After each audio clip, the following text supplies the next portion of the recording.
Siapa dekat sini suka tengok haiwan?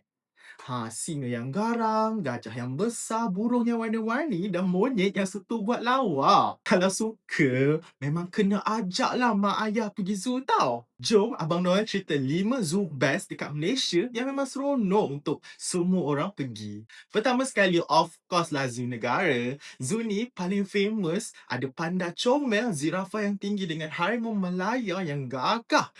Sambil jalan-jalan tu, sambil belajar pasal haiwan. Memang sangat best. Yang kedua, Zoo Taiping. Suasana dia sejuk dan banyak pokok. Yang paling menarik ada night safari. Boleh tengok haiwan waktu malam. Yang ketiga, Zoo Melaka. Kawasan luas dan senang berjalan. Ada haiwan jinak dan mini safari. Sesuai sangat datang dengan keluarga dan kawan-kawan. Yang keempat, Zoo Johor. Tak terlalu besar tapi senang untuk budak-budak kecil. Boleh tengok buaya, rusa dan burung-burung yang cantik. Dan yang kelima, Zoo Mini Terengganu. Ada haiwan yang kecil yang cuba comel. Suasana dia memang tenang, rasa dekat sangat dengan alam. Pergi zoo bukan sahaja seronok, tapi buat kita sayang haiwan dan alam sekitar.